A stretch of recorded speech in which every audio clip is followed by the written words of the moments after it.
Philip ലേഖനം 3-ാം അധ്യായത്തിലെ 14-ാമത്തെ വാക്യം നമ്മുടെ ഇന്നത്തെ ചിന്തയ്ക്കായിട്ട് വായിക്കാം. ഫിലിപ്പ് ലേഖനം 3-ാം അധ്യായം 14-ാമത്തെ വാക്യം. ഒന്ന് ഞാൻ ചെയ്യുന്നു, പിമ്പിലുള്ളത് മറന്നും മുമ്പിലുള്ളതിനായി ആഞ്ഞും കൊണ്ട് ക്രിസ്തുയേശുവിൽ ദൈവത്തിൻ്റെ പരമവിളിയുടെ വിരുദിനായി ലാക്കിലേക്ക് ഓടുന്നു. പൗലോസ് അപ്പോസ്തലന്റെ ലേഖനമാണ് എന്നുള്ളത് നമുക്കറിയാം.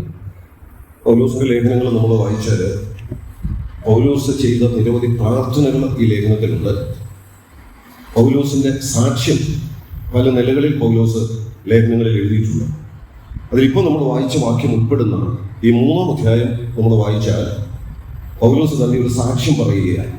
തൻ്റെ പഴയ അവസ്ഥ എന്താണ്, താൻ ഇപ്പോൾ എന്ത് ചെയ്യുന്നു, മുമ്പോട്ടുള്ള കാര്യം എന്താ, മുമ്പോട്ടുള്ളതിൻ്റെ ആഗ്രഹം എന്താ എന്നുള്ളത് തൻ്റെ അനുഭവത്തോടുള്ള ബന്ധത്തിൽ ഒരു സാക്ഷ്യമായിട്ടുകൂടെ രേഖപ്പെടുത്തിയിരിക്കുന്ന ചില വാക്കുകളാണ് നമുക്ക് ഈ 3-ാം അധ്യായത്തിൽ കാണാൻ കഴിയുന്നത്.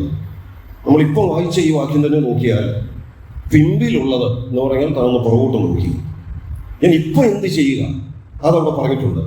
മുൻപോട്ട് തനിക്ക് എന്താ അതും അവിടെ പറഞ്ഞിട്ടുണ്ട് എന്ന് പറഞ്ഞാൽ ആ സാക്ഷ്യത്തിൽ പൗലോസ് ഇപ്പോൾ ചുരുക്കി ഈ വാക്യത്തിൽ പറയുന്നത് ആകെ തൻ്റെ ജീവിതത്തെ ഒന്ന് വിലയിരുത്തി ഒരു വാചകത്തിൽ അത് ഒന്ന് രേഖപ്പെടുത്തിയിരിക്കുക.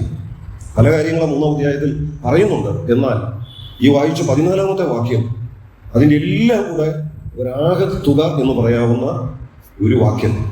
പൗലോസിനോട് നമ്മളൊന്ന് ചോദിച്ചതിരിക്കട്ടെ, നിങ്ങളുടെ ശുശ്രൂഷയെക്കുറിച്ചും ആത്മീയ ജീവിതത്തെക്കുറിച്ചും ഒരു വാചകത്തിൽ എന്താ പറയാനായിട്ടുള്ളത്? നമുക്ക് ഒരു വാചകത്തിൽ ഒരു സാക്ഷ്യം പറയാൻ ബുദ്ധിമുട്ടാണ്, അല്ലേ? ഒരു വാചകത്തിൽ പറഞ്ഞാൽ പൗലോസ് പറയുന്നു, ഒന്ന് ശ്രദ്ധിച്ച് ആ 14-ാമത്തെ വാക്യം. ഒന്ന് ഞാൻ ചെയ്യുന്നു, ഞാൻ ചെയ്യുന്നതെല്ലാം കൂടെ ചേർത്ത് ഞാൻ ഒറ്റ കാര്യമായിട്ട് പറയണമെങ്കിൽ അത് ഞാൻ പറയാം. എൻ്റെ ശുശ്രൂഷകളും എൻ്റെ ആത്മീയ ജീവിതവും എൻ്റെ പ്രവർത്തനങ്ങളും എല്ലാം കൂടെ ഒരൊറ്റ വാചകത്തിൽ ഞാൻ പറഞ്ഞാൽ എന്താ എനിക്ക് പറയാനായിട്ടുള്ളത്? ഒന്ന് ഞാൻ ചെയ്യുന്നു, ഞാൻ അടുത്ത് ഒന്നുകൂടെ ഒന്ന് ശ്രദ്ധിക്കുക, പുറകോട്ടൊന്ന് നോക്കിയിട്ട് പറയുന്നു, പിമ്പിലുള്ളത് ഞാൻ മറക്കുന്നു. എന്നിട്ട് അടുത്ത് പറയുകയാണ്, മുൻപിലുള്ളതിനായിട്ട് ഞാൻ ആഞ്ഞുകൊണ്ട് ക്രിസ്തുയേശുവിൽ ദൈവത്തിന്റെ പരമവിളിയുടെ വിരുദിനായി ലാക്കിലേക്ക് ഓടുന്നു. 3 കാര്യങ്ങൾ പൗലോസ് ഇവിടെ പറയുന്നുണ്ട്. ഒന്നാ പറയുന്നതെന്ന് പറഞ്ഞു, പക്ഷെ ഒറ്റ വാചകത്തിൽ തന്നെ 3 ആശയങ്ങൾ പൗലോസ് ഉൾപ്പെടുത്തിയിട്ടുണ്ട്. അത് 3 കൂടെ ചേർത്ത് ഒരു വാചകമായിട്ട് അവിടെ പറഞ്ഞിരിക്കുന്നത്. അതതിൻ്റെ ഒരു ശൈലി നമ്മൾ ശ്രദ്ധിച്ചാൽ അറിയാം. പിമ്പിലുള്ളത് മറന്നും അതോട് ചേർത്ത് മുമ്പിൽ എന്താണെന്നുള്ളതും പറഞ്ഞ് ഇപ്പോൾ എന്ത് ചെയ്യുന്നു എന്ന് പറഞ്ഞ് ഫുൾ സ്റ്റോപ്പ് ഇട്ട് ആ ഒരു വാചകം അവിടെ അവസാനിപ്പിച്ചിരിക്കുക. അപ്പൊ ഒരു കാര്യത്തിൽ 3 ആശയങ്ങൾ പൗലോസ് ഉൾപ്പെടുത്തിയിട്ടുണ്ട്. എന്തൊക്കെയാ 3 കാര്യങ്ങൾ? അത് 3 അല്പമായിട്ട് ഞാനൊന്ന് സൂചിപ്പിക്കുന്നത്. ഒന്ന്, പിൻപിലുള്ളത് മറക്കുക. 2, മുൻപിൽ എനിക്കൊരു ലക്ഷ്യമുണ്ട്, ആ ലക്ഷ്യത്തിലേക്ക് ഞാൻ ഓടുക, ഞാൻ ബന്ധപ്പെടുത്തുക. അവിടെ ഉപയോഗിച്ചിരിക്കുന്ന വാക്ക് മുമ്പിലുള്ളതിനായി ആഞ്ഞും കൊണ്ട് എന്നാണ്. Press toward the goal. മുൻപിൽ ഒരു ലക്ഷ്യമുണ്ട്, അതിലേക്ക് ഞാൻ എന്നെ തന്നെ ബന്ധപ്പെടുത്തുക. അപ്പൊ മുമ്പിൽ ഒരു ലക്ഷ്യം കണ്ടുകൊണ്ട്, പഴയത് മറന്ന് മുൻപിൽ ഒരു ലക്ഷ്യം കണ്ടുകൊണ്ട് ഞാൻ ഇപ്പൊ എന്ത് ചെയ്യുക? അതാ പൗലോസിനോട് പ്രധാനമായിട്ട് പറയാനായിട്ടുള്ളത്. ഈ സാക്ഷ്യവാചകത്തിലെ പ്രധാന വിഷയം എന്ന് പറയുന്നത് ഞാൻ ഇപ്പോൾ എന്ത് ചെയ്യുന്നു എന്നുള്ളതാണ്. എന്ത് ചെയ്യുന്നു എന്നവിടെ പറയുന്നു, ക്രിസ്തുയേശുവിൽ ദൈവത്തിന്റെ പരമവിളിയുടെ വിരുദിനായി ലാക്കിലേക്ക് ഓടുന്നു. അപ്പൊ പൗലോസിന്റെ ആത്മീയ ജീവിതത്തെ ഒറ്റ വാചകത്തിൽ പറഞ്ഞാൽ പൗലോസ് കർത്താവിന് വേണ്ടി ഓടുക. അതാണ് പൗലോസ് പറയാനായിട്ടുള്ളത്. ആ ഓട്ടത്തിൽ ശ്രദ്ധിക്കേണ്ട കാര്യങ്ങളാണ് 1-2 കാര്യങ്ങൾ അവിടെ പറഞ്ഞിട്ടുള്ളത്. അപ്പൊ ചുരുക്കി ഞാൻ ഒന്നുകൂടെ ആവർത്തിച്ച് പറയട്ടെ, പൗലോസിന്റെ ആത്മീയ ജീവിതത്തെ ഒരു വാചകത്തിൽ അല്ലെ ഒരാശയത്തിൽ പറഞ്ഞാൽ പൗലോസ് ഇങ്ങനെ പറയാനായിട്ടുള്ളത്, ഞാൻ കർത്താവിന് വേണ്ടി ഓടുക. ദൈവവചനത്തിൽ പൗലോസ് നടക്കണമെന്ന് പറഞ്ഞ് നമുക്ക് തന്നിട്ടുള്ള അനേക ആലോചനകളുണ്ട്. എങ്ങനെ നടക്കണം? സുവിശേഷത്തിന് യോഗ്യമായിട്ട് നടക്കണം, വെളിച്ചത്തിലുള്ളവരായിട്ട് നടക്കണം, കർത്താവിന് യോഗ്യമായിട്ട് നടക്കണം, ജ്ഞാനികളായിട്ട് നടക്കണം. ഇങ്ങനെ ഒത്തിരി കാര്യങ്ങൾ പൗലോസ് നമുക്ക് എഴുതി തന്നിട്ടുണ്ട്. പക്ഷെ പൗലോസിന്റെ അനുഭവത്തിൽ പൗലോസ് നടക്കുകയല്ലായിരുന്നു. പിന്നെ പൗലോസ് ഓടുകയായിരുന്നു. എന്താ ഈ ഓടുക എന്ന വാക്കുകൊണ്ട് അർത്ഥമാക്കുന്നത്? ഓടുക എന്ന് പറഞ്ഞാൽ ആക്ഷരികമായ ഓട്ടത്തെ നമുക്ക് മനസ്സിലാക്കാം. ക്രിസ്തീയ ജീവിതത്തെ ഓട്ടത്തോട് സാദൃശ്യപ്പെടുത്തി പറഞ്ഞിട്ടുള്ള വേറെ ഭാഗങ്ങളുണ്ട്. പ്രത്യേകിച്ച് എബ്രായ ലേഖനം 12-ാം അധ്യായത്തിന്റെ ആദ്യ വാക്യങ്ങൾ നമ്മൾ വായിച്ചാൽ നമ്മളിങ്ങനെ വായിക്കുന്ന സാക്ഷികളുടെ വലിയൊരു സമൂഹം നമുക്ക് ചുറ്റും നിൽക്കുന്നത് കൊണ്ട് നമ്മൾ എങ്ങനെ മുമ്പോട്ട് ഓടണം? സകല ഭാരവും മുറുകെ പറ്റുന്ന പാപവും വിട്ട് നമുക്ക് മുമ്പിൽ വെച്ചിരിക്കുന്ന ഓട്ടം സ്ഥിരതയോടെ ഓടുക. അപ്പൊ അവിടെ പൗലോസ് തന്നെ ഇബ്രാഹിം ലേഖനത്തിന്റെ എഴുത്തുകാരൻ അവിടെ പൗലോസ് ഓട്ടം എന്ന ആ ഒരു വാക്കിലൂടെ നമ്മുടെ ക്രിസ്തീയ ജീവിതം എങ്ങനെ മുൻപോട്ട് കൊണ്ടുപോകണം എന്നുള്ള നിർദ്ദേശം തരുന്നുണ്ട്. എന്നാൽ കൂടുതലും ലേഖനങ്ങളിൽ നടക്കുക എന്നുള്ളതിനെ കുറിച്ചാണ് പറഞ്ഞേ. ചുരുക്കി പറഞ്ഞാൽ അത് ക്രിസ്തീയ ജീവിതം എങ്ങനെ നയിക്കണം എന്നുള്ളതാണ് പറയുന്നത്. എന്നാൽ കേവലം നടക്കാനുള്ളതല്ല നമ്മുടെ ജീവിതം എന്ന് പറഞ്ഞാൽ, പഴയ നിയമത്തിലെ ഒരു കഥാപാത്രത്തെ നമുക്കറിയാം, ഏലിയാവ്. കർത്താവിന് വേണ്ടി വീറോടെ നിന്നു. പക്ഷേ തൻ്റെ ഒരു പ്രത്യേക സമയം വന്നപ്പോൾ ഇസബേലിന്റെ ചില വാക്കുകളുടെ മുൻപിൽ പേടിച്ചിട്ട് ഏലിയാവ് എന്താ ചെയ്തത്? ചൂരച്ചെടിയുടെ തണലിൽ വന്നിരുന്നിട്ട് അവിടെ കിടന്നങ്ങ് മരിച്ചാൽ കൊള്ളാമെന്ന് ആഗ്രഹിച്ചു. എന്റെ പ്രാണനെ അങ്ങ് എടുത്തു, ഇനി എനിക്ക് മുൻപോട്ട് പോകണമെന്നില്ല. പക്ഷെ അവിടെ ദൈവത്തിന്റെ ദൂതൻ വന്നവനെ തട്ടി അവനെ എഴുന്നേൽപ്പിച്ച് അവൻ ആവശ്യമായ ഭക്ഷണം നമുക്ക് കൊടുത്തിട്ട് പറയുന്ന ഒരു വാക്കുണ്ട്, നീ ഇങ്ങനെ ഇവിടെ ഇരിക്കേണ്ടവനല്ല, ഇവിടെ കൊണ്ട് അവസാനിക്കേണ്ടവനല്ല, ഇനി നിനക്ക് ദൂരെ യാത്ര ചെയ്യാനായിട്ടുണ്ട്. അപ്പോൾ ക്രിസ്തീയ ജീവിതം എന്ന് പറയുന്നത് ഇരുന്നോ നടന്നോ തീർക്കാനായിട്ടുള്ളതല്ല. നമ്മളിപ്പോൾ ആയിരിക്കുന്ന അവസ്ഥയിൽ നമ്മൾ ശ്രദ്ധിക്കേണ്ട ഒരു കാര്യമാണ്, നമ്മുടെ ആത്മീയ ജീവിതം എന്ന് പറയുന്നത് ഇരുന്നോ നടന്നോ തീർക്കേണ്ട ഒന്നല്ല. പിന്നെ എങ്ങനെ അവസാനിപ്പിക്കേണ്ടതാ, എങ്ങനെ മുൻപോട്ട് കൊണ്ടുപോകേണ്ടതാ, ഓടി മുൻപോട്ട് കൊണ്ടുപോകേണ്ട ഒന്നാണ് വിശ്വാസ ജീവിതം എന്ന് പറയുന്നത്. നടന്നു പോകുന്നതിനേക്കാൾ വേഗത കൂട്ടണം ആത്മീയ ജീവിതത്തിൽ. ഇപ്പം നമ്മളൊക്കെ നടക്കുന്നവരാണ്. ഇപ്പൊ നമ്മളൊക്കെ ആത്മീയ ജീവിതം കർത്താവിന് വേണ്ടി നടക്കുന്നവരാണ്, അല്ലേ? ഒരുവിധം സാക്ഷ്യത്തോടെ നല്ല നിലയിലൊക്കെ കർത്താവിന് വേണ്ടി ജീവിക്കുന്നവരാണ്. വലിയ വലിയ കുഴപ്പങ്ങളൊന്നും കാണിക്കാതെ മുൻപോട്ട് പോകുന്നവരാണ്. അപ്പം വേണമെങ്കിൽ നമുക്ക് ഇങ്ങനെ പറയാം, നമ്മളൊക്കെ കർത്താവിന് വേണ്ടി ജീവിക്കുന്നവരാണ്, നമ്മളൊക്കെ കർത്താവിന് വേണ്ടി നടക്കുന്നവരാണ്. പക്ഷേ ഇവിടുത്തെ പ്രബോധനം എന്താ? അല്ലെങ്കിൽ പൗലോസ് തന്റെ അനുഭവത്തിലൂടെ നമുക്ക് നൽകുന്ന പ്രബോധനം എന്താ? ഇങ്ങനെ നടന്നാലും പോരാ, അല്പം കൂടെ നിങ്ങളുടെ ആ നടപ്പിന് വേഗത കൂട്ടണം. എന്തുകൊണ്ടാണ് വേഗത കൂട്ടേണ്ടി വരുന്നത്? സമയക്കുറവാണ്, സമയമില്ലാത്തതുകൊണ്ടാണ്. സമയമില്ല, നമ്മെ ദൈവം ഏൽപ്പിച്ച കാര്യങ്ങൾ ചെയ്തു തീർക്കാൻ സമയമില്ല. അതുകൊണ്ട് തിരുവഴുത്തിൽ തന്നെ നമ്മൾ വായിക്കുന്നുണ്ട് ഈ കാലത്തിന്റെ പ്രത്യേകതയെക്കുറിച്ച്. ഈ കാലം എങ്ങനത്തെയാണ്? ദുഷ്കാലമാണ്. അതുകൊണ്ട് സമയം എങ്ങനെ ഉപയോഗിക്കണമെന്നൊക്കെ പറയുന്നുണ്ട്. സമയം തക്കത്തിൽ ഉപയോഗിക്കണം. പ്രത്യേകിച്ച് തിമോത്തിയോസിനോട് പൗലോസ് പറയുമ്പോൾ പറയുന്ന ഒരു വാക്കുണ്ട്, സമയത്തും അസമയത്തും ഒരുങ്ങിയിരിക്കണമെന്ന്. എന്ന് പറഞ്ഞാൽ സമയത്തിന്റെ വില മനസ്സിലാക്കി, നമ്മുടെ മുൻപിൽ അധിക സമയമില്ല, നമ്മളെ ഏൽപ്പിച്ച കാര്യങ്ങൾ ഓരോന്നും ചെയ്തു തീർക്കുന്നതിന് നമ്മൾ പതിയെ നടന്നു പോയാൽ സാധിക്കത്തില്ല, അത് ചെയ്യാൻ പറ്റത്തില്ല. അതുകൊണ്ട് പറയുക, ഓടുക. പൗലോസ് അങ്ങനെ ഓടിയത് കൊണ്ടാണ് ജീവിതത്തിന്റെ ഒടുവിൽ പൗലോസിന് പറയാൻ പറ്റിയത്. 2 തിമോത്തി പൗലോസ് തന്റെ സാക്ഷ്യമായിട്ട് തന്നെ പറയുന്നുണ്ടല്ലോ, ഞാൻ നല്ല പോർ പൊരുതു, ഓട്ടം തികച്ചു എന്ന് പറഞ്ഞാൽ പൗലോസിന് ധൈര്യത്തോടെ പ്രാഗൽഭ്യത്തോടെ പറയാനായിട്ട് കഴിഞ്ഞു, എന്നെ ദൈവം ഏൽപ്പിച്ച സകല ശുശ്രൂഷകളും സമയബന്ധിതമായി എനിക്ക് നടന്നു തീർക്കാൻ നോക്കിയിരുന്നാൽ ഇത്രയൊന്നും ചെയ്യാൻ പറ്റത്തില്ല. അതുകൊണ്ട് ഞാൻ ഓടി അത് ചെയ്തു തീർത്തു, ഓട്ടം തികച്ചു എന്ന് പൗലോസിന് തന്റെ അനുഭവത്തിൽ നിന്ന് പറയാനായിട്ട് കഴിഞ്ഞു. ഇതാണ് പൗലോസിന്റെ ജീവിതത്തിലെ ആ അനുഭവമായിട്ട് രേഖപ്പെടുത്തിയിരിക്കുന്നത്. ഒന്ന് ഞാൻ ചെയ്യുന്നു, പിമ്പിലുള്ളത് മറന്ന് മുമ്പിലുള്ളതിനായിട്ട് ആഞ്ഞും കൊണ്ട് ക്രിസ്തുയേശുവിൽ ദൈവത്തിന്റെ പരമവിളിയുടെ വിരുദിനായി ലാഖിലേക്ക് ഓടുന്നു. ഈ ഓട്ടം ഞാൻ ഓർപ്പിച്ചു, സമയബന്ധിതമായി എന്ന് പറഞ്ഞാൽ സമയമില്ല നമ്മുടെ മുമ്പിൽ. ഇത്രയും നാള് നമ്മൾ ജീവിച്ചതുപോലെ ജീവിച്ചാൽ പോരായിരുന്നു. ഇത്രയും നാള് നമ്മൾ ദൈവമക്കൾ എന്നുള്ള നിലയിൽ ആത്മീയ ജീവിതം നയിച്ചു നടന്നു പോന്നു, പോരാ. നമ്മുടെ ലക്ഷ്യം സാധിക്കുന്നതിന് ഇതുപോലെ നടന്നാൽ അത് സാധിക്കാൻ പറ്റത്തില്ല. സമയമില്ല മുൻപിൽ. കാര്യങ്ങളെല്ലാം അത് വിളിച്ചു പറയുന്നുണ്ട്, ലോക സംഭവങ്ങളെല്ലാം അത് വിളിച്ചു പറയുന്നുണ്ട്, ചുറ്റുപാടും കാണുന്ന സംഭവങ്ങൾ അതെല്ലാം നമുക്ക് നമ്മുടെ നേരെ വിരൽ ചൂണ്ടി വിളിച്ചു പറയുന്നുണ്ട്. സാഹചര്യങ്ങളെല്ലാം പ്രതികൂലമാണ്, നമുക്ക് മുമ്പിൽ സമയം കുറവാണ്, ആ സമയത്തെ നമ്മൾ തക്കത്തിൽ ഉപയോഗിക്കണം. അതുകൊണ്ട് ഇങ്ങനെ ഇരുന്നും നടന്നു എന്നൊക്കെ പറയാം. പക്ഷേ ദൈവജനത്തിൽ വേറെ ചില വാക്യങ്ങൾ എടുത്തു നോക്കിയാൽ ഇന്ന് വിശ്വാസികൾ ഇരിക്കുകയല്ല, നടക്കുകയല്ല, ഉറങ്ങിക്കിടക്കുക എന്ന് തന്നെ പറയാം. അതുകൊണ്ടാണ് എഫേസ്യ ലേഖനത്തിൽ പൗലോസ് എഫെസോസിലെ വിശ്വാസികളോട് പറഞ്ഞപ്പോൾ പറഞ്ഞൊരു വാചകം ഇങ്ങനെയാണ്, നിങ്ങൾ മരിച്ചവരുടെ ഇടയിൽ നിന്ന് എഴുന്നേൽപ്പീൻ. പക്ഷെ അത് പറയുന്നതിന് മുമ്പ് അവരെ വിളിച്ച് പറഞ്ഞ ഒരു വാക്കുണ്ട്, നിങ്ങൾ എന്ത് ചെയ്യാന്നാ പറഞ്ഞേ? ഉറങ്ങുന്നവരെ എന്നാ പറഞ്ഞേ. എഫെസോസിലെ വിശ്വാസികളോടാ പറഞ്ഞത്, ഉറങ്ങുന്നവരെ, നിങ്ങൾ മരിച്ചവരുടെ ഇടയിൽ നിന്ന് ഉണർന്ന് എഴുന്നേൽപ്പീൻ. അപ്പൊ എഫെസോസിലെ വിശ്വാസികള് എന്ത് ചെയ്യാം? പൗലോസ് ആ ലേഖനം എഴുതുമ്പോൾ എഫെസോസിലെ വിശ്വാസികളുടെ അനുഭവം എന്താ? അവര് ഉറങ്ങിക്കിടക്കുക. എന്ത് ചെയ്യേണ്ടവരാ? ഓടേണ്ടവരാ.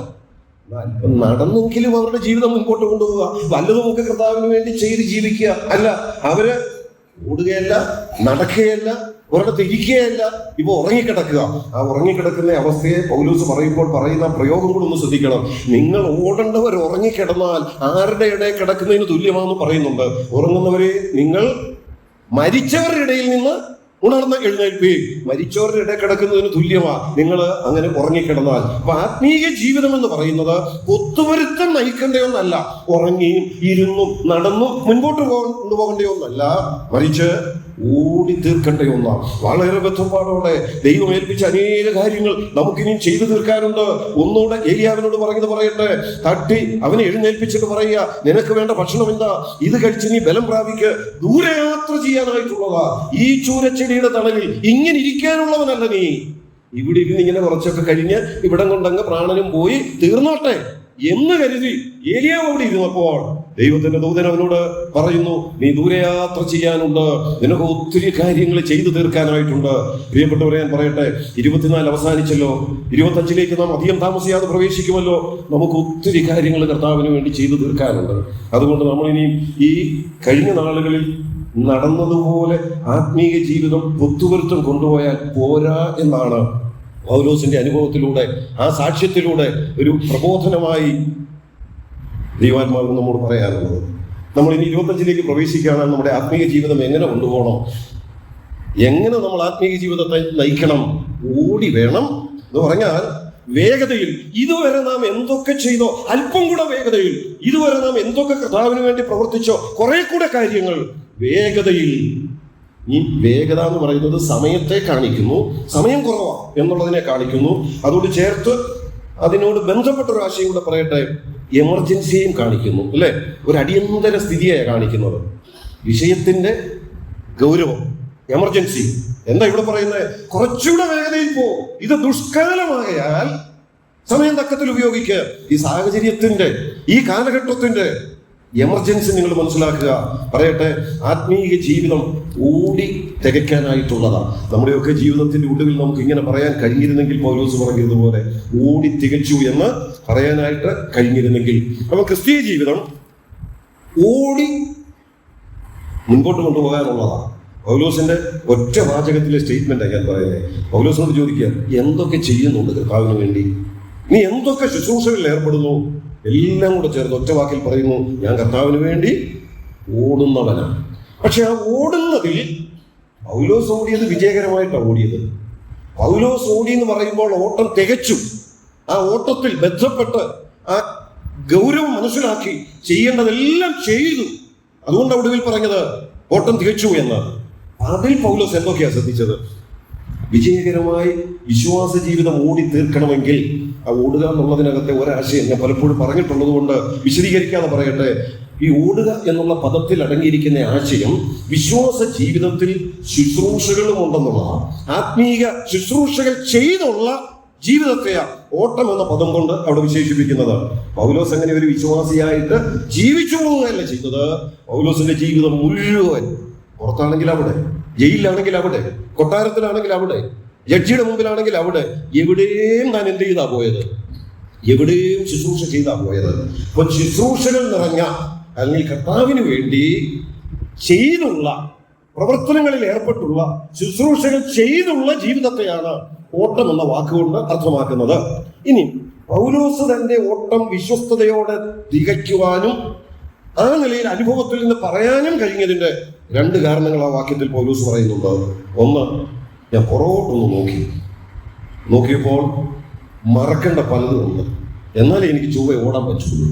ശ്രദ്ധിച്ച ആ വാക്യം, പിമ്പിലുള്ളത് മറന്നു. ഈ മറക്കുക എന്ന് പറയുന്നത് അത്ര എളുപ്പമുള്ള കാര്യമല്ല. പക്ഷേ ഞാനതിങ്ങനെ പറയട്ടെ, മറവി എന്ന് പറയുന്നത് ദൈവം തന്ന ഒരു അനുഗ്രഹം കൂടാണ്. നമുക്ക് മറക്കാൻ കഴിയുന്നു എന്നുള്ള ഒരു അനുഗ്രഹം കൂടാണ്. നമ്മുടെയൊക്കെ പ്രിയപ്പെട്ടവർ, ഇത്ര വേണ്ടപ്പെട്ടവർ മരിച്ചാൽ ആ മരണസമയത്തും അടുത്ത ഒരു കുറച്ച് ദിവസത്തേക്ക് നമുക്ക് ഭയങ്കര വിഷമായില്ലേ?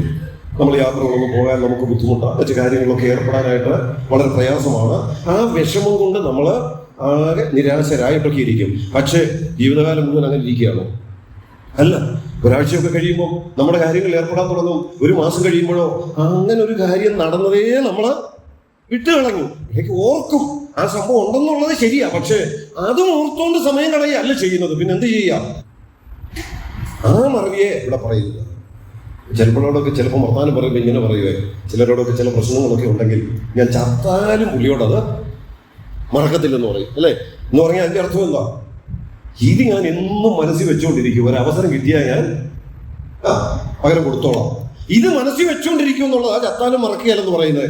ഇവിടെ പറയുന്ന മറക്കുക എന്ന് പറയുന്നത് മനഃപൂർവ്വമായി മറക്കുന്ന കാര്യമാണ്. മനസ്സിൽ നിന്ന് ഒരു പക്ഷെ പോകുന്നില്ലായിരിക്കാം, എങ്കിലും മനഃപൂർവ്വമായി മറന്നു കളയുക. നമ്മളോട് ദൈവം ക്ഷമിച്ചപ്പോൾ എങ്ങനെയാ ക്ഷമിച്ചേ? എബ്രായ ലേഖനത്തിൽ നമ്മൾ വായിക്കുന്നത്, ഞാൻ അവരുടെ പാപങ്ങളെ ഇനിയും ഓർക്കുകയുമില്ലെന്നാണ് പറഞ്ഞിരിക്കുന്നത്. എന്നെ ദൈവത്തിന് മറവിയുണ്ടോ? മറവി ഒരു രോഗമെന്നൊക്കെ നമ്മൾ പറയും, അല്ലേ? ഈ കാലത്ത് പലർക്കും മറവി ഒരു രോഗമായിട്ടുണ്ട്. ഞാനതിന്റെ മറുവശമാണ് മുമ്പേ പറഞ്ഞ അനുഗ്രഹം എന്ന് പറഞ്ഞല്ലോ. അത്യാവശ്യം വേണ്ട കാര്യങ്ങൾ പോലും മറക്കുന്ന ഒരു, അല്ലേ? ചിലപ്പം ചില പ്രായമൊക്കെ ആയി കഴിയുമ്പം അതേ കാര്യങ്ങളൊക്കെ ചിലപ്പോൾ ഓർത്തിരിക്കും. ഇന്നലത്തെ കാര്യം മറന്നുപോയത് വരും, അല്ലെ കഴിഞ്ഞ ആഴ്ചത്തെ കാര്യം മറന്നുപോയെന്ന് വരും. അതൊരു രോഗത്തിന്റെ ഭാഗം. എന്നാൽ മറുവശത്ത് ഞാൻ ഇങ്ങനെ പറയട്ടെ, അതൊരു അനുഗ്രഹവും കൂടാ. കാരണം ഇങ്ങനെയുള്ള ചില വേർപാടും കാര്യങ്ങളും ഒക്കെ സംഭവിച്ചത് എന്നും ഓർത്ത് അതിനടിമയായി നമ്മുടെ സമയം ചെലവഴിച്ചാൽ അത് നമ്മുടെ ജീവിതത്തെ ആകെ ബാധിക്കും, നമ്മുടെ മുമ്പോട്ടുള്ള സകല കാര്യങ്ങളെയും പ്രതികൂലമായി ബാധിക്കും. അതുകൊണ്ട് ദൈവം തന്ന ഒരു അനുഗ്രഹം കൂടിയാണ് അതൊക്കെ മറക്കാൻ കഴിയുക എന്നുള്ളത്. അതേ ആശയത്തിൽ ഇവിടെ പറയുക, പിമ്പിൽ എനിക്ക് ഒത്തിരി കാര്യങ്ങളുണ്ട്, എന്റെ മനസ്സിലേക്ക് വരുന്നുണ്ടെന്നുള്ളത് ഈ അധ്യായത്തിൽ തന്നെ പൗലോസ് പറഞ്ഞിട്ടുണ്ട്. ജഡത്തിൽ ആശ്രയിക്കാനാണ് എനിക്ക് ഒത്തിരി കാര്യങ്ങളുണ്ടെന്നും പറയാം. അതെല്ലാം എടുത്ത് ഇവിടെ പറയുകയും ചെയ്തിട്ടാണ് പറയുന്നത്. പക്ഷേ അതെല്ലാം ഞാൻ മറക്കുക എന്ന് പറഞ്ഞാൽ അത് മനസ്സിലേക്ക് വന്നില്ലെന്നാണ് അർത്ഥം. മനസ്സിലേക്ക് വന്നു, അതെല്ലാം ഓർത്തു, എല്ലാം ഈ അധ്യായത്തിൽ എഴുതി വെച്ചിട്ട് പറയുക, എന്റെ മുമ്പോട്ടുള്ള ഓട്ടത്തിന് അതൊരു തടസ്സമാകാതെ ഞാൻ സൂക്ഷിക്കുന്നു. അതാ പിമ്പിലുള്ളത് മറക്കുക എന്നതിന്റെ അർത്ഥം. എന്റെ ഇപ്പോഴത്തെ ഓട്ടത്തിന്, എന്റെ ആത്മീയ ജീവിതത്തിൽ ഞാൻ ചെയ്യുന്ന ശുശ്രൂഷകൾക്ക് അതൊരു തടസ്സമാകാതെ വണ്ണം ഞാൻ അതെല്ലാം മനഃപൂർവ്വമായി മറക്കുക, മനഃപൂർവ്വമായി വേണ്ടെന്ന് വെക്കുക. അപ്പൊ നമ്മുടെ ആത്മീയ ജീവിതം ശരിയായി മുൻപോട്ട് കൊണ്ടുപോകണമെങ്കിൽ വളരെ അത്യാവശ്യമായി വേണ്ട ഒന്നാണ് പിമ്പിലുള്ള ചിലതൊക്കെ മറക്കുക എന്നുള്ളത്. നമുക്കറിയാം, ജീവിതത്തിൽ പരാജയം സംഭവിക്കാത്തവരാരുമില്ല. ചില വൻ വിജയം നേടിയിട്ടുള്ള ആളുകളൊക്കെ പറഞ്ഞതൊക്കെ കേട്ടിട്ടുണ്ട്, നമ്മളൊക്കെ വായിച്ചിട്ടുണ്ട്. എൻ്റെ ജീവിതത്തിൽ പരാജയം സംഭവിച്ചു, പക്ഷെ അവിടുന്ന് ഞാൻ പാഠം പഠിച്ചു, ചില തീരുമാനങ്ങൾ എടുത്തു, ആ തീരുമാനത്തിനനുസരിച്ച് ഞാൻ മുൻപോട്ട് പോയി, അതാണ് എൻ്റെ ജീവിതത്തിൻ്റെ വിജയം എന്ന് പറഞ്ഞാൽ, കഴിഞ്ഞ നാളുകളിൽ നേരിട്ടിട്ടുള്ള പരാജയങ്ങൾ എന്ന് പറയുന്നത് വിജയത്തിലേക്കുള്ള ചവിട്ടുപടികളായി തന്നെ അവരതിനെ കണ്ടു, ഉപയോഗിച്ചു എന്നുള്ളതാണ് അതുകൊണ്ട് അവരർത്ഥമാക്കുന്നത്. അനേക വ്യക്തികളുടെ സാക്ഷ്യം, ചരിത്രം നമ്മൾ വായിച്ചാൽ ഈ ഒരു ആശയം അവരുടെ ജീവിതത്തിൽ പ്രാവർത്തികമാക്കിയത് നമുക്ക് കാണാനായിട്ട് കഴിയും. കഴിഞ്ഞ നാളുകളിൽ നമുക്കും ഉണ്ടായിട്ടില്ലേ ഒത്തിരി പരാജയങ്ങൾ? ഒരുപക്ഷെ അടുത്ത 2 ദിവസം കൂടുമ്പോൾ സാക്ഷ്യം പറയുമ്പോൾ പറയും, കഴിഞ്ഞ വർഷം ഞാൻ ഒത്തിരി കാര്യങ്ങൾ തീരുമാനിച്ചു, പലതും എനിക്ക് ചെയ്യാൻ പറ്റിയില്ല, പല തീരുമാനങ്ങളും ഞാൻ ആഗ്രഹിച്ചതുപോലെ എനിക്ക് ചെയ്യാൻ കഴിഞ്ഞില്ല. പരാജയമാണ്. പക്ഷെ ആ പരാജയം ഓർത്ത് വിഷമിച്ചിരുന്നിട്ട് കാര്യമുണ്ടോ? ആ പരാജയത്തിൽ നിന്ന് പാഠം പഠിച്ച് അത് മറന്ന് പുതിയ തീരുമാനങ്ങളുമായിട്ട് മുൻപോട്ട് പോകുക. അതാ പൗലോസ് ഇവിടെ പറയുന്നത്. പിൻപിലുള്ളത് മറന്നും കൊണ്ട്. നമ്മൾ യോഹന്നാന്റെ ലേഖനത്തിൽ വായിക്കുന്നുണ്ട്, നിങ്ങൾ നിങ്ങളുടെ പാപങ്ങളെ ഏറ്റുപറയുന്നുവെങ്കിൽ കർത്താവ് ആ പാപങ്ങളെ ക്ഷമിക്കാൻ തക്കവണ്ണം വിശ്വസ്തന. അപ്പൊ നമ്മുടെ ജീവിതത്തിൽ കഴിഞ്ഞ നാളിൽ വന്ന പാപങ്ങൾ അത് നാം ആത്മാർത്ഥമായി ദൈവസന്നിധിയിൽ ചെന്ന് ഏറ്റുപറയി ഉപേക്ഷിച്ചിട്ടുണ്ടെങ്കിൽ കർത്താവ് പോലും അത് ക്ഷമിച്ചു. അതിന് കർത്താവ് പോലും ഓർക്കുന്നില്ലെന്നാ നമ്മൾ അത് ഓർത്തുകൊണ്ടിരിക്കേണ്ട കാര്യമുണ്ടോ? കഴിഞ്ഞ നാളുകളിൽ എനിക്ക് ഇങ്ങനെ സംഭവിച്ചു, അതുകൊണ്ട് ഇനി എന്നെ കൊണ്ട് വല്ലതും സാധിക്കുമോ, ഇനി എന്നെ കൊണ്ട് കർത്താവിന് വേണ്ടി പ്രവർത്തിക്കാൻ കഴിയുമോ? ഇല്ല, അത് മറക്കുക. പിമ്പിലുള്ളത് മറന്ന്. ഇവിടെ പൗലോസ് തന്റെ അനുഭവത്തിൽ പറയുന്നത്, ഞാൻ ഓർക്കാനാണെങ്കിൽ ഒത്തിരി കാര്യങ്ങളുണ്ട്. 3-ാം അധ്യായത്തിൽ ഒത്തിരി കാര്യങ്ങൾ പറയുന്നുണ്ട്, ഒന്നും എടുത്തെടുത്ത് പറയുന്നില്ല സമയലാഭത്തിന് വേണ്ടി. പക്ഷെ അതെല്ലാം എന്താണെന്നറിയാമോ? ജഡത്തിലുള്ളവന്റെ ആശ്രയമാണ്. ജഡത്തിൽ തനിക്ക് ആശ്രയിക്കാൻ പലതും ഉണ്ടായിരുന്നു. കഴിവുണ്ടായിരുന്നു, പാരമ്പര്യ മഹത്വം ഉണ്ടായിരുന്നു, വിദ്യാഭ്യാസം ഉണ്ടായിരുന്നു, എരിവുണ്ടായിരുന്നു, എന്തെല്ലാം തനിക്ക് പറയാനുണ്ടോ? ഇതെല്ലാം തനിക്ക് ജഡത്തിൽ ആശ്രയിക്കാനുള്ള വകയാണ്. പക്ഷെ ആത്മീയ ശുശ്രൂഷയോട് ബന്ധപ്പെട്ട് ഒരു താരതമ്യം നടത്തിക്കൊണ്ട് താൻ പറയാ, ഞാൻ അതെല്ലാം മറക്കാം, പിമ്പിലുള്ളത് മറന്നു. ഞാൻ ഇങ്ങനെ പറയട്ടെ, നമ്മളൊരു പുതിയ വർഷത്തിലേക്ക് പ്രവേശിക്കാൻ പോകുകയാണ്. ഒടുവിലത്തെ ദിവസങ്ങളിൽ നിന്ന് പുറകോട്ടൊന്ന് നോക്കി ചിലതൊക്കെ ഒന്ന് ചെകഞ്ഞ് കണ്ടുപിടിച്ചിട്ട് മറക്കേണ്ടത് എന്തൊക്കെയുണ്ടോ അത് മറന്ന് മുൻപോട്ട് പോയെങ്കിലേ നമുക്ക് കർത്താവിന് വേണ്ടി ഓടുവാനായിട്ട് കഴിയുള്ളൂ. ഒരുപക്ഷെ ആ മറക്കുക എന്ന് പറയുന്നത് നമ്മുടെ ജീവിതത്തിൽ തന്നെ സംഭവിച്ച ചില പരാജയങ്ങളാകാം. ഒരുപക്ഷെ നമ്മുടെ ജീവിതത്തിൽ നമുക്ക് തന്നെ പരിഹരിക്കാൻ കഴിയാതെ പോയ അതിന്റെ ചില തിക്തഫലങ്ങൾ അനുഭവിച്ച വിഷയങ്ങളാകാം. എന്തുമാകട്ടെ, അതെല്ലാം ദൈവസന്നിധിയിൽ പറഞ്ഞ് പരിഹരിച്ച് മറന്ന് മുൻപോട്ട് പോകാൻ കഴിയുക നാം പരസ്പരമുള്ള ബന്ധത്തിന്റെ കാര്യത്തിൽ. ദൈവമക്കൾ എന്നുള്ള നിലയിൽ ഐക്യതയോടും സ്നേഹത്തോടും മുൻപോട്ട് പോകുന്നതിന് തടസ്സമായി പരസ്പരമുള്ള ബന്ധത്തിന്റെ കാര്യത്തിൽ, അത് നല്ല നിലയിൽ മുൻപോട്ട് കൊണ്ടുപോകേണ്ട കാര്യത്തിൽ മറക്കാൻ ചിലതുണ്ടെങ്കിൽ ആത്മീയ ജീവിതത്തെ സാരമായി ബാധിക്കുന്ന, ശരിയായ ഓട്ടത്തെയും ശരിയായ പ്രവർത്തനങ്ങളെയും പ്രതികൂലമായി ബാധിക്കുന്ന എന്തെങ്കിലും എൻ്റെ ജീവിതത്തിൽ പരസ്പരമുള്ള ബന്ധങ്ങളുടെ കാര്യത്തിലാണെങ്കിലും കിടപ്പുണ്ടെങ്കിൽ അവ മറന്ന് മുൻപോട്ട് പോകുവാൻ നാം ഒരു തീരുമാനമെടുക്കാമെങ്കിൽ തീർച്ചയായിട്ടും നമുക്ക് വ്യക്തികളായി മാത്രമല്ല സഭയായും കർത്താവിന് വേണ്ടി ഓടാനായിട്ട് കഴിയും. നമ്മുടെ കുടുംബജീവിതം ഒന്നായി മുൻപോട്ട് കൊണ്ടുപോകുന്നതിന്റെ പിന്നിലും എത്രയോ കാര്യങ്ങൾ നമ്മൾ മറന്നിട്ടുണ്ട്. എത്രയോ കാര്യങ്ങൾ മനഃപൂർവ്വമായി നമ്മൾ മറക്കാനായിട്ട് ശ്രമിച്ചിട്ടുണ്ട്. അതെല്ലാം ഓർത്തു വെച്ച് ഇടപെടാൻ തുടങ്ങിയാൽ പിന്നെ പുതിയ പുതിയ പ്രശ്നങ്ങളെ ഉണ്ടാവുള്ളൂ. അതുകൊണ്ട് പ്രിയപ്പെട്ടവരെ ഞാൻ പറയട്ടെ, പിൻപിലുള്ളത് മറക്കുക. അത് പറയുമ്പോൾ ഓർക്കേണ്ട കാര്യങ്ങളുണ്ട്. ഈ കർത്തൃമേശ എന്താ ഓർപ്പിക്കുന്നത്? പഴയ ചിലത് ഓർപ്പിക്കുന്നുണ്ട്. അപ്പൊ എന്താ ഓർപ്പിക്കുന്നത്? ആ പാനപാത്രം എന്താ ഓർപ്പിക്കുന്നത്? 2000 ആണ്ടുകൾക്ക് മുമ്പ് നടന്ന ഒരു ചരിത്ര സംഭവത്തെയാണ് ഓർപ്പിക്കുന്നത്. അപ്പൊ ആ ഓർമ്മ നമുക്ക് തരുന്നുണ്ട്. ആ ഓർക്കേണ്ട കാര്യങ്ങൾ ഓർക്കണം. എന്നാൽ ആത്മീയ ജീവിതത്തിലെ ഓട്ടം വിജയകരമായി ഓടുന്നതിന് തടസ്സമായി എന്തെങ്കിലും ഉണ്ടെങ്കിൽ അത് നമുക്ക് മനഃപൂർവ്വമായി മറക്കുവാൻ കഴിയണം. ആ മറക്കുക എന്നുള്ളതിന് വേറെ ചില പദപ്രയോഗങ്ങൾ തിരുവെഴുത്തിലുണ്ട്. വിട്ടുകളയുക എന്ന് പറയാം, ഉപേക്ഷിക്കുക എന്ന് പറയാം, ഉരിഞ്ഞു കളയുക എന്ന് പറയാം. ഇങ്ങനെയുള്ള പല വാക്കുകൾ കൊണ്ട് അതിനെ ലേഖനങ്ങളിൽ പൗലോസ് തന്നെ ഉപയോഗിച്ചിട്ടുണ്ട്. കർത്താവ് തന്റെ ശിഷ്യന്മാരെ വിളിച്ചപ്പോൾ എല്ലാവരോടും പറഞ്ഞ വാക്ക് എന്താണെന്നറിയാമോ? സകലും വിട്ട് എന്നെ അനുഗമിക്കണമെന്ന്. എന്നെ പിൻപറ്റുന്നതിന്, ഞാൻ ഏൽപ്പിക്കുന്ന ദൗത്യം നിർവഹിക്കുന്നതിന് തടസ്സമായി എന്തൊക്കെയുണ്ടോ അതെല്ലാം വിട്ട് നിങ്ങൾ എന്നെ അനുഗമിക്കണം. ഇതാണ് പറഞ്ഞത്. ഈ പരസ്പരമുള്ള ബന്ധങ്ങളുടെ കാര്യത്തിലും നമ്മൾ മറക്കേണ്ട പലതുമുണ്ട്. ഞാനൊരു ചെറിയ ദൃഷ്ടാന്തം പറയട്ടെ. തിരുവെഴുത്തിൽ നിന്ന് തന്നെ ഫിലമോന്റെ ഒരു ദാസനായി ഒനേസിമോസിനെ നമുക്ക് തിരുവെഴുത്തിൽ കാണാം. ഒനേസിമോസ് ഫിലമോന്റെ വീട്ടിൽ താമസിച്ച് അവിടെ നിന്ന് മോഷണമാണോ എന്താണോ അവിടെ നിന്ന് ഗൗരവമേറിയ എന്തോ തെറ്റ് ചെയ്ത് ഫിലമോനെ കഷ്ടപ്പെടുത്തി വിഷമിപ്പിച്ച് അവിടെ നിന്ന് കേസായി ജയിലിലായി. അങ്ങനെയാണല്ലോ ഒനേസിമോസ് പോയത്. പക്ഷെ തടവിൽ വന്ന് സുവിശേഷം കേട്ട് രക്ഷിക്കപ്പെട്ട് കഴിഞ്ഞപ്പോൾ അവന്റെ ജീവിതത്തെ കുറച്ചു ദിവസം ഒന്ന് കണ്ട് വിലയിരുത്തി കഴിഞ്ഞപ്പോൾ പൗലോസ് തിരിച്ചൊരു കത്ത് എഴുതി അവനെ ഫിലമോന്റെ അരികിലേക്ക് വിടുമ്പോൾ പറയുന്ന ഒരു വാചകമുണ്ട്: മുമ്പേ നിനക്ക് പ്രയോജനമില്ലാത്തവനായിരുന്നു. അവിടെ എഴുതിയിട്ടില്ല, പക്ഷെ ഞാൻ ഒരു വാക്കങ്ങ് ചേർക്കുക, പക്ഷെ അതങ്ങ് മറന്നേര്. അല്ലെ, അവിടെ എഴുതിയിട്ടില്ല, പക്ഷെ ഞാൻ അടുത്ത വാചകം അതാ ഓർപ്പിക്കുന്നത്. മുമ്പേ നിനക്ക് പ്രയോജനമില്ലാത്തവനായിരുന്നു, അത് നീ അങ്ങ് മറന്നേര്. ഇപ്പോൾ അവൻ എനിക്കും നിനക്കും പ്രയോജനമുള്ളവൻ. ഇപ്പൊ എനിക്കും നിനക്കും പ്രയോജനമുള്ളവനാണെന്ന് അംഗീകരിക്കണമെങ്കിൽ പഴയത് മറന്നാലേ ഒക്കുള്ളൂ. അല്ലേ? അപ്പം ഇവൻ ഇവിടുന്ന് നല്ലൊരു സംഖ്യയുടെ സാധനം മോഷ്ടിച്ചുകൊണ്ടാ പോയെങ്കിൽ ജീവിതകാലം ഫിലമോൻ അത് ക്ഷമിക്കാൻ പറ്റുമോ? അത് മനസ്സിൽ വെച്ചുകൊണ്ടിരുന്ന ക്ഷമിക്കാൻ പറ്റുമോ? തിരിച്ചു വന്നാലും ഇടയ്ക്കിടയ്ക്ക് ഇവനോട് ചോദിച്ചുകൊണ്ടിരിക്കും, എന്തോ നീ അന്ന് പണ്ട് കാണിച്ച്, അത്രേ നിന്നെ എനിക്ക് സ്നേഹിക്കാൻ പറ്റത്തുള്ളൂ. അതെ, അതുകൊണ്ട് ഇവിടെ പറയാ, ഇപ്പം അവൻ എങ്ങനെയാ നോക്കുക? മുമ്പേ അവൻ പ്രയോജനമില്ലാത്തവനാ, അത് മറന്നേര്. പ്രിയപ്പെട്ടവരെ, ഞാൻ പറയട്ടെ, എന്റെയും നിങ്ങളുടെയും ആത്മീയ ജീവിതം ശരിയായി മുൻപോട്ട് പോകണമെങ്കിൽ, നമ്മെ ഏൽപ്പിച്ച ഉത്തരവാദിത്തങ്ങൾ വിശ്വസ്തയോടെ നിറവേറ്റി മുൻപോട്ട് പോകണമെങ്കിൽ പിമ്പിലുള്ളത് ചിലതൊക്കെ നാം മറക്കേണ്ടതായിട്ടുണ്ട്. എന്തിനു വേണ്ടി? നമ്മുടെ ഓട്ടം ചൊവ്വ ഓടുന്നതിന് വേണ്ടി. നമ്മൾ പുത്തൂരത്ത് നടന്നങ്ങ് പോയാൽ മതിയെങ്കിൽ ഈ വാശി വൈരാഗ്യമൊക്കെ ഉള്ളത് വെച്ചുകൊണ്ടിരുന്നാലും കുഴപ്പമില്ലല്ലോ. പുത്തൂരത്ത് ഒരു വിശ്വാസി എന്നുള്ള ലേബലിൽ പോയാൽ മതിയെങ്കിൽ പഴയതെല്ലാം വെച്ച് പുലർത്തി തന്നെ മുൻപോട്ട് പോയാൽ മതി. പക്ഷെ അതല്ലല്ലോ ദൈവം ആഗ്രഹിക്കുന്നത്. ഓടണമെന്ന, ഓടി നിന്നെ ഏൽപ്പിച്ചത് ചെയ്ത് തീർക്കണമെന്നുണ്ടെങ്കിൽ മറക്കേണ്ട പലതുമുണ്ട്. പുറകോട്ട് നോക്കുവാൻ ഈ 2024 ഒടുവിൽ ദൈവം ഒന്ന് സഹായിക്കട്ടെ. ഞാൻ മറക്കേണ്ട എന്തൊക്കെയുണ്ട്, ഞാൻ വിട്ടുകളയേണ്ട എന്തൊക്കെയുണ്ട്, മനഃപൂർവ്വമായി വിട്ടുകളയേണ്ട എന്തൊക്കെയെന്നൊന്ന് തിരിച്ചറിയുവാനും അത് വിട്ടുകളഞ്ഞ് മുൻപോട്ട് പോകുവാനും. അടുത്തൊരു കാര്യം പോലും പറയുന്നത് ശ്രദ്ധിച്ച്, പിൻപിലുള്ളത് മറന്നും, പിന്നെ നല്ലപോലെ ഓടണമെങ്കിൽ പിൻപിലുള്ളത് മറന്നാൽ മാത്രം പോരാ, പിന്നെ എന്തോടോ വേണം? മുമ്പിലുള്ളതിന് ആംഗ്യം കൊണ്ട് ക്രിസ്തുവേശുവിൽ ദൈവത്തിന്റെ പരമവിളിയുടെ വിരുദിനായി ലാക്കിലേക്ക് ഓടുന്നു. അപ്പൊ മുൻപിൽ എന്തുണ്ട്?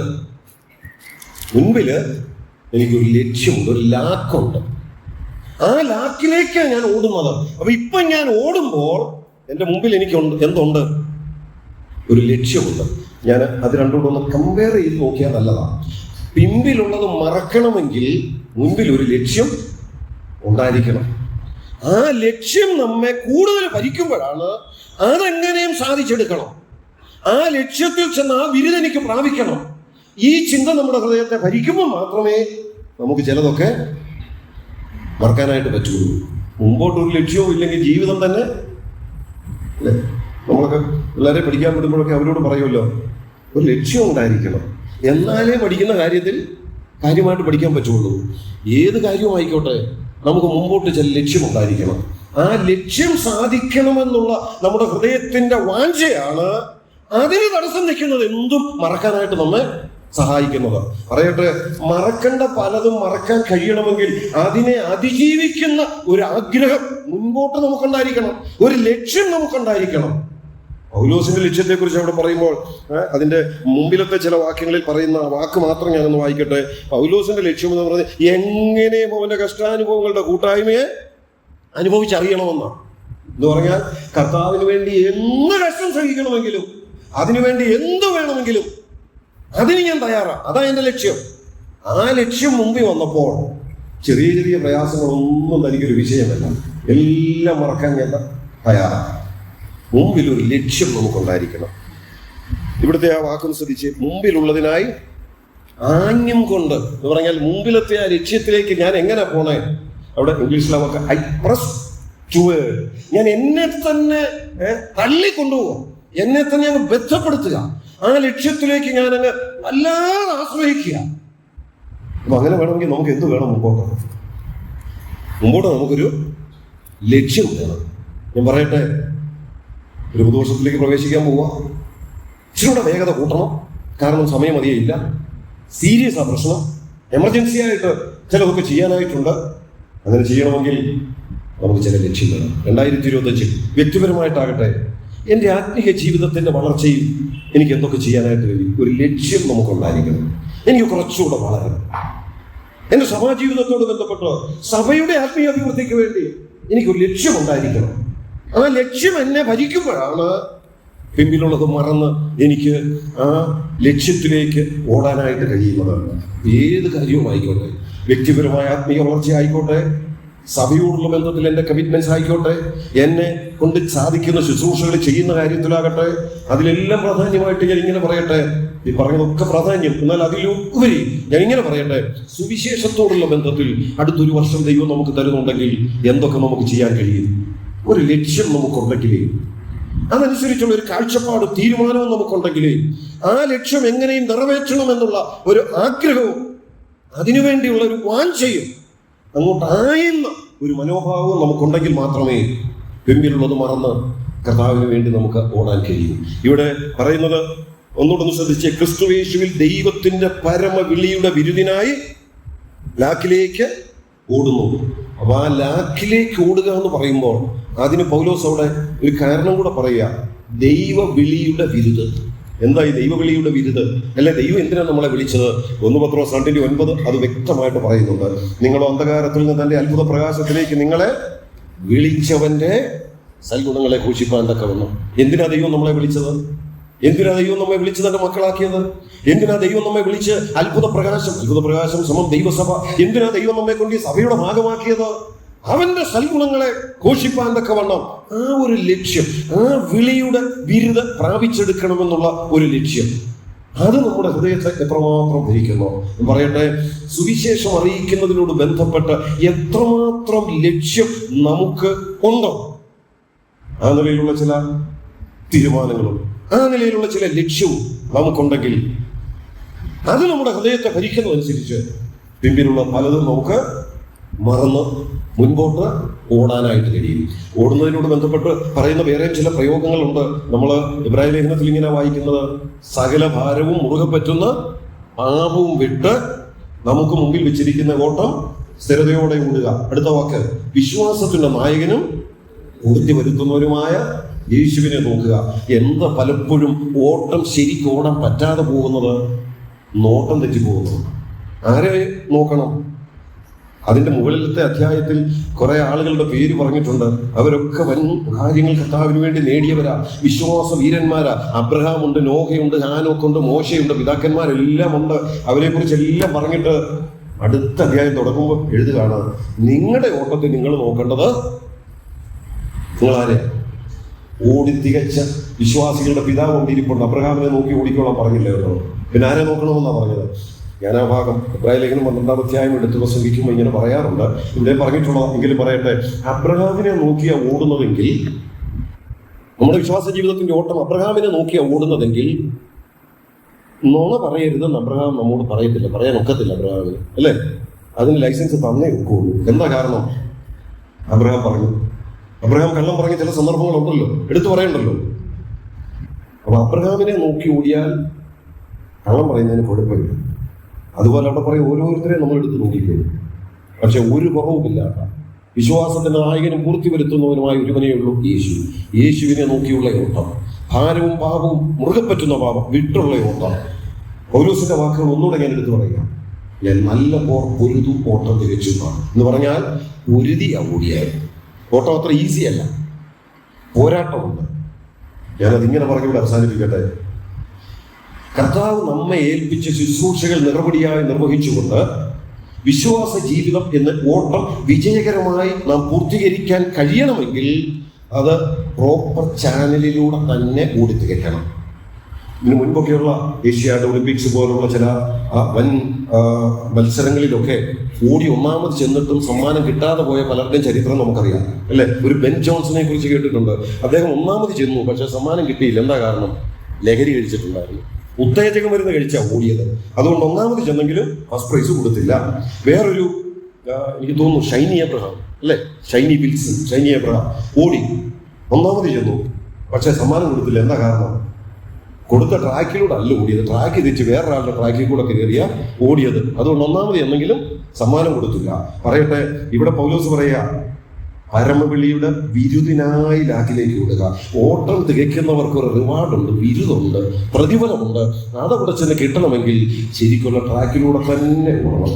അതിന് കുറുക്ക് വഴിയൊന്നുമില്ല, അല്ലെ? ലഹരി മരുന്ന് കഴിച്ച്, അല്ലെ ഉത്തേജക മരുന്ന് കഴിച്ച്, അല്ലെ? ഞാനതിങ്ങനെ പറയട്ടെ, ഓവർ എരിവ്, അല്ലെ? വചനത്തിന് വിരുദ്ധമായ ആത്മീയ എരിവോടെ ഓടിയിട്ടൊന്നും ഒരു കാര്യവുമില്ല. അതൊക്കെ ഒരുപക്ഷെ ലോകത്തിന്റെ മുൻപിൽ ഓട്ടമായിരിക്കാം, ഒത്തിരി കാര്യങ്ങൾ ചെയ്യുന്നുണ്ട്. പക്ഷേ ട്രാക്ക് തെറ്റിയ ലഹരി കഴിച്ച ഓടുന്നത് ആത്മാവിനാലുള്ള ലഹരിയല്ല, പിന്നെ വീഞ്ഞു കുടിച്ചുള്ള ലഹരിയ അല്ല. പ്രോപ്പർ ചാനലിലൂടെ ദൈവാത്മാവിന്റെ നിയന്ത്രണത്തിൽ നമ്മെ ഏൽപ്പിച്ച് ഓട്ടം വിജയകരമായി ഓടുവാൻ ദൈവത്തിന്റെ ആത്മാവ് നമ്മെ സഹായിക്കട്ടെ. പൗലോസ് പറയുന്നു, പിമ്പിലുള്ളത് മറന്ന് മുമ്പിലുള്ളതിനായിട്ട് ആഞ്ഞുകൊണ്ട് ക്രിസ്തു യേശുവിൽ ദൈവത്തിന്റെ പരമവിളിയുടെ വിരുദിനായി ലാക്കിലേക്ക് ഓടുന്നു. ഞാൻ ഓടി അവിടെ ചെന്നാൽ എനിക്ക് അവിടെ വിരുദുണ്ട്, പ്രതിഫലമുണ്ട്. നമ്മുടെ ഓട്ടത്തിന് പ്രതിഫലം തരുന്ന ഒരു ദൈവം, നമ്മുടെ ശുശ്രൂഷകളെ മറക്കാതെ അതിന് റിവാർഡ് തരുന്ന ഒരു ദൈവം. ആ കർത്താവിന് വേണ്ടി നമുക്ക് ഓടാം. നമുക്കൊന്ന് പുറകോട്ട് നോക്കാം. പിമ്പിലുള്ള പലതും മറക്കാനായിട്ടുള്ളത് മുറുകെ പിടിച്ചുകൊണ്ട് നടക്കുന്നുണ്ടോ? മറക്കേണ്ടത് മറക്കാം. അത് മറക്കാൻ കഴിയണമെങ്കിൽ മുമ്പിൽ നമുക്ക് ചില നല്ല ലക്ഷ്യങ്ങൾ ഉണ്ടായിരിക്കണം. മുൻപിലോട്ട് ആഞ്ഞും കൊണ്ട് നമുക്കിന്ന് ശരിയായ പാതയിലൂടെ ഓടി ആ വിരുദ് പ്രാപിപ്പാൻ ദൈവത്തിന്റെ ആത്മാവ് നമ്മെ സഹായിക്കട്ടെ. ദൈവം വാഗ്ദാനം.